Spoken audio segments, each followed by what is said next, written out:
Hello, we have ourselves here a wheel bearing. Hear that awful grinding noise? Well, guess what? Of course it's a Subaru, and now we're gonna get on to it. First thing you're gonna need here is your impact or some sort of 19mm removal apparatus.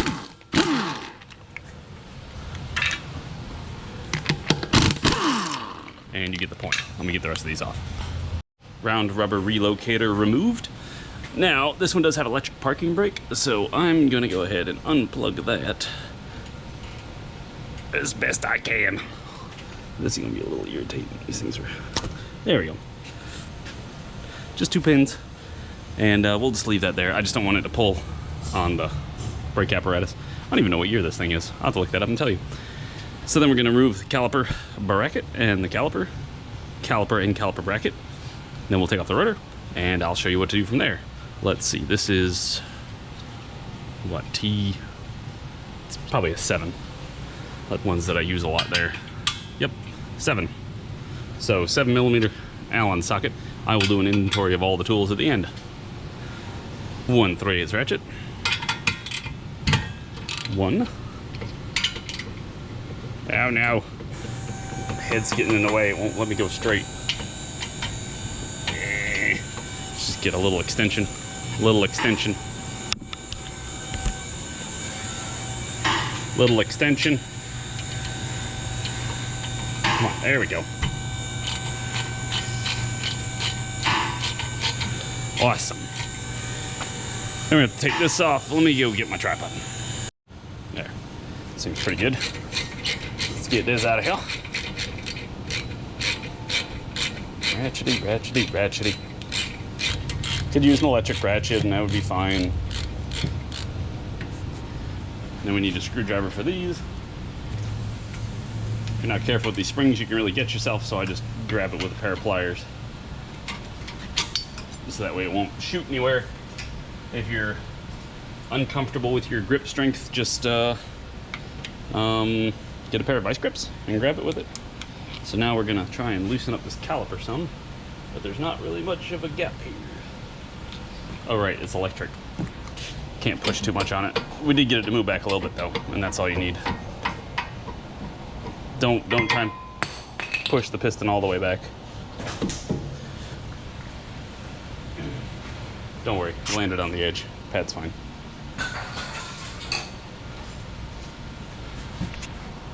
Take this other pad out. Make sure you remember which one's in and which one's out. And then we need, we can put this up here, out the way. And we're gonna need 14s. So, 1 ratchet in reverse. This is a 14mm flex head ratchet, so gets into all the places beautifully, except when you don't have a ton of space the other way. There we go.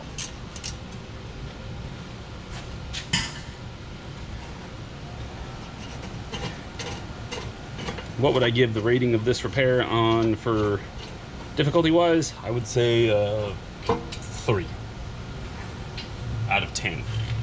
3 out of 10 sounds good. You need to deal with the axle nut. That's probably going to be the hardest thing. The next hardest thing might be getting the rotor off. Not really. Do not hit the studs, do not hit the rotor itself.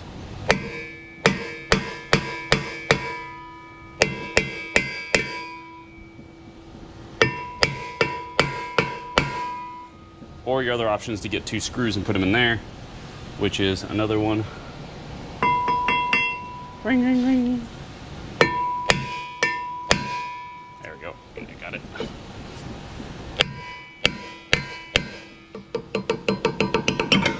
There.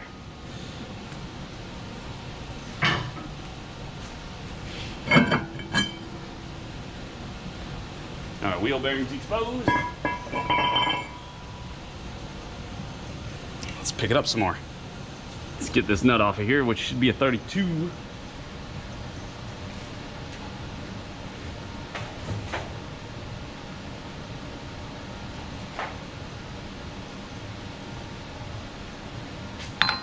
Correct.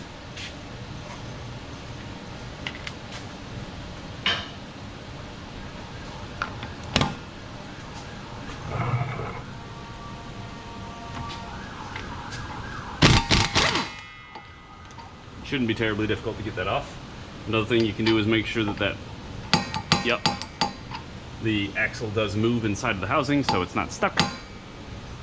Now we just get the 14s off the inside. These bolts. 14 on an extension, and so I got plenty of room out here. Again, these shouldn't be stupid tight.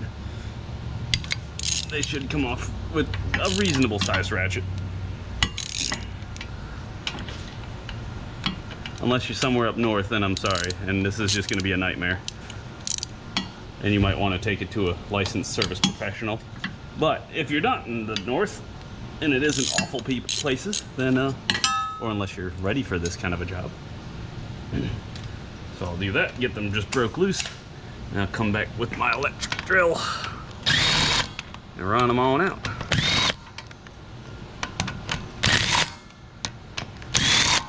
And it's already moving, so I think we're doing good. If I was smart, I'd bring my toolbox back here and use that to stack stuff up on it. But until then, I will continue to just take them out the front. Or put them on the arm here. Oftentimes, new bearings will come with new bolts. If they do not, then hopefully they're not torqued to yield. So, back to the front. Back to the front here. We just have this plate.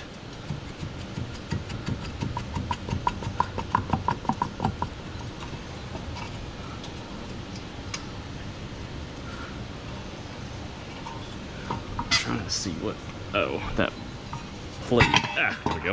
I'd say that plate's got something stuck to it, which is that cord. That's fine. This thing's just listlessly, all right. Wheel bearings out, how nice. Can hear that noise in there, how bad that is. So let's get something and clean this junk out, and then we will continue on. First off, get a little wipe down with a rag. You can also take out the wheel speed sensor. I didn't on this one because don't have to do any beating or anything. So, and then what I'll do is grab some emery cloth, also known as kind of 320 grit sandpaper, and we're just gonna give this a little sanding, just trying to break up any rust or anything that might be there. So it all fits in nicely. If you have a wire brush that you could fit in here, that would also work. Done that before. I've used my Dremel and used a small wire brush on it to get into this, but this one's not really that bad, so this will be just fine.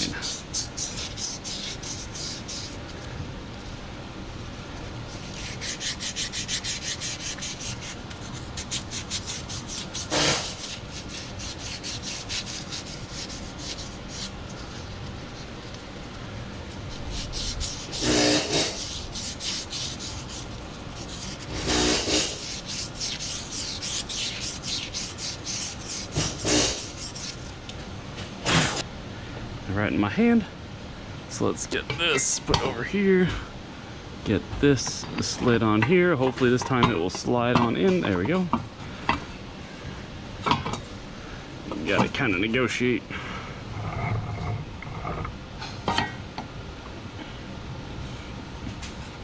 Gotta kind of work this plate around and then get it in the bracket, and you can just turn this as you need.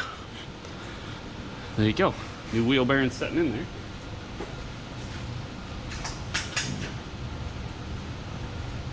And then we just put in the bolts.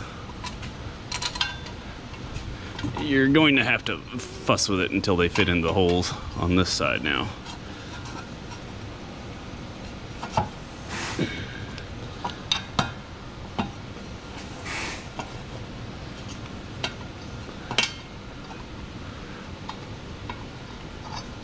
This is when you get your extension back. Let me go ahead and slide all these bolts in. Mostly I'm looking through the front while I'm sticking them in the back, giggity, to make sure that they're gonna at least kind of line up.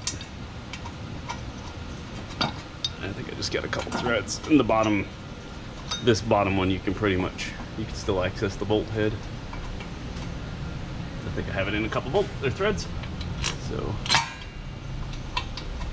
Top one's not so bad either.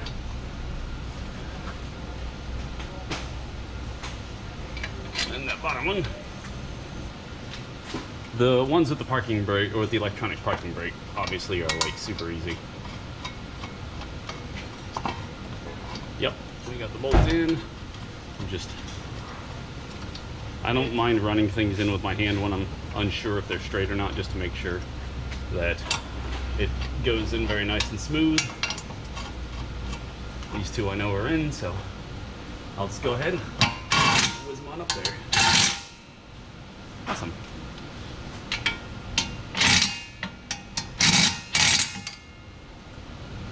Then we just got to torque them down to manufacturer specifications. And of course, they didn't give me a new lock nut, so we're going to have to use this one again. Which is fine. It doesn't really matter. It just means you got to beat another section down. So let's go get that. All right, trying to make sure you guys are out of the way while I do this.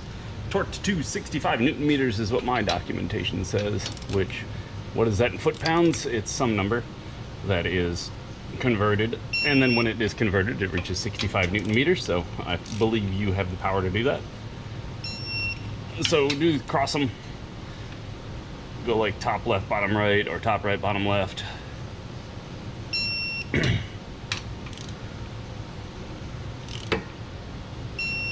There.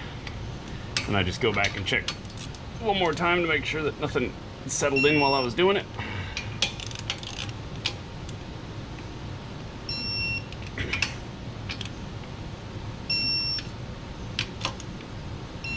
Yep. Sweet.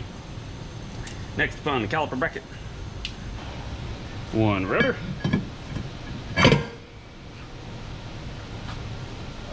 Let's see. Something you can do to help this stay on. Any kind of spacer.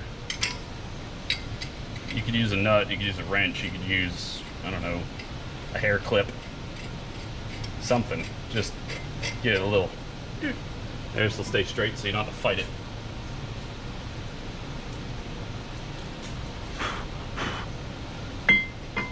And this goes back on here.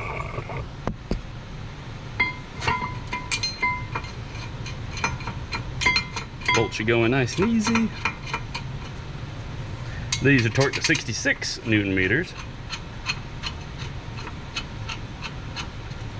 Since I already have my ratchet loaded up. But of course, this could vary depending on what kind of car you specifically have. So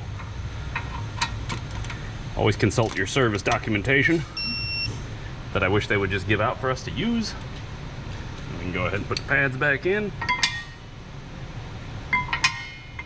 If you got confused or you got your pads swapped when you were out, you can always look for the witness marks and see which one's got the claw versus which one's got the piston, and that's pretty easy to tell which one went where. And then we just go ahead and fold this back over.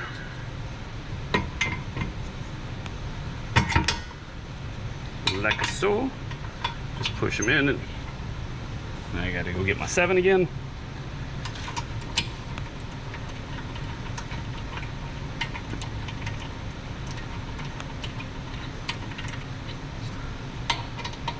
Keep in mind these are torqued to 33 Newton meters.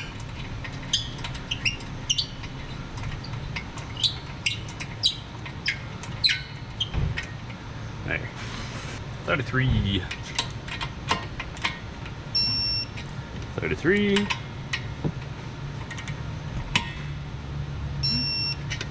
If you took out this, it's 7.5 Newton meters if you really want to get super edgy.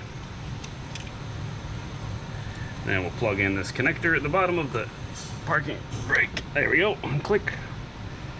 And last thing we need is a spring, and tighten down the axle nut. How to get the spring on? How to get the spring on? How do I get the spring on?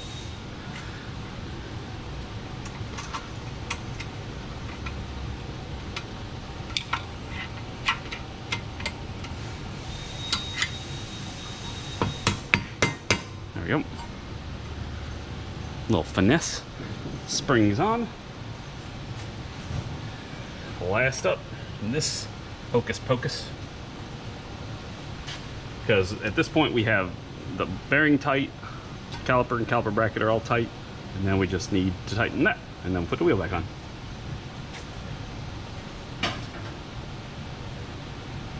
Like I said, this is like the hardest part of this, mainly because there's no good way of holding it. I will probably just use the screwdriver against the caliper bracket body. Maybe I'll go get a punch. But you can use the vanes. Unless you try to kill it, it shouldn't do anything to that. Let me go get the proper tooling. All right, I took the slack out of it. Now we're gonna go ahead and torque it down to 240 Newton meters. Let's hope the screwdriver holds up. Yep, that she did. And yes, everything I have is pretty much digital. There we go. Axle it's torqued. We just got to knock this in. I'll show you how to do that now. So pretty much, I would just line up this little notch to where it's up, and you can just hit down, get a punch or something, screwdriver, and then we're just trying to flatten this into this crevice as much as we can so it keeps this nut from backing out on its own.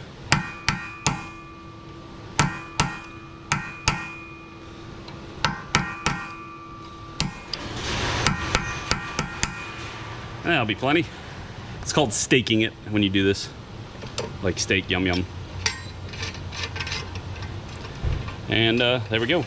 Now we can take off our little spacer apparatus here and put the wheel back on. And go for a test drive. Make sure everything works well. The thing I forgot to do was tell you all the tools that I used. Torque wrenches for doing the torques. This is a 3/8, this is a 1/2 inch. 14mm socket, 7mm socket for the caliper, 14 for the caliper bracket, 14 for the bearing bolts itself, the 4 in the back. Little extension to get around some stuff, longer extension to get the bearing bolts, punch to punch things down, pair of ratchets. I have lots of ratchets, so I just kind of picked my favorites. A little spacer tool we used, 32mm for the axle nut, and pliers to hold the spring when it came off. Also a screwdriver. This is what I used to get the wheel off. You don't have to have this. You could use this, a really big stick. So anyway, now it's over. Thank you for watching, and I appreciate it. See you all in the next one.